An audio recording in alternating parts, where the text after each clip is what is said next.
Hello, வணக்கங்க. தினந்தோறும் routine இரவு ஒரே ஒரு வேளை ஒரு 10-15 வாயில்லா ஜீவன்களுக்கு, நம்ம பசங்களுக்கு உணவில்லாமல் இருக்கிற பசங்களுக்காக தினந்தோறும் ஒரு 15 பேருக்காக என்னால் சாப்பாடு கொடுக்க முடியுது.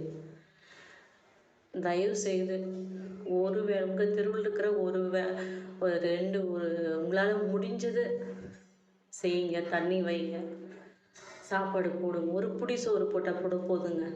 ஒரே நாளுக்கு ஒரே வேளை ஒரு புடி கொடுத்தீங்கன்னா அந்த வாயில்லா ஜீவனுடைய அந்த ஆசீர்வாதம் நம்மளுக்கு, நம்ம குழந்தைங்களுக்கு, நம்ம தலைமுறைக்கே இருக்குங்க. இதை நான் கடந்த 1 வருஷமாக பண்ணிட்டு வரேன்.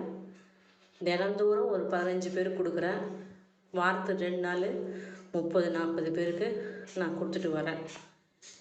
இது போல் ஒவ்வொருத்தருக்கும் அந்த விழிப்புணர்வு வரணுங்க. நம்ம பசங்களை நம்ம தெருவில் விட்டுட்டோங்க. வெளிநாட்டு நாய்களை வாங்கி நம்ம வீட்டில் வளர்க்குறோம்.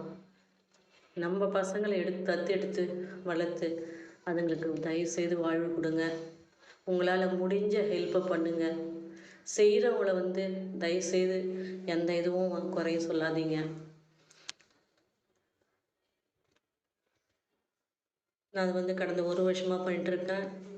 நீங்களும் இதை தொடர்ந்து செய்தால் ரொம்ப மகிழ்வாக இருக்கும். ஒரு மனித நேயத்தோடு நடந்துக்குவோம். நன்றி, வணக்கங்க.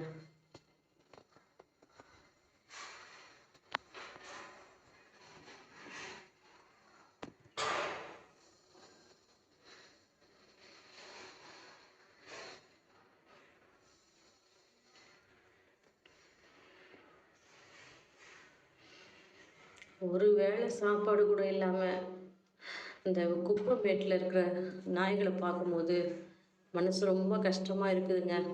ஒரு சில வயசான ஒரு தாத்தா உணவளிக்கிறத நான் பார்த்து தான் அவர் மூலியமாக எனக்கு நம்மளால் முடியும், நான் வேலைக்கு போயிட்டு என்னால் முடிஞ்சதை நானும் என் கணவரும் சேர்ந்து செய்கிறோம்.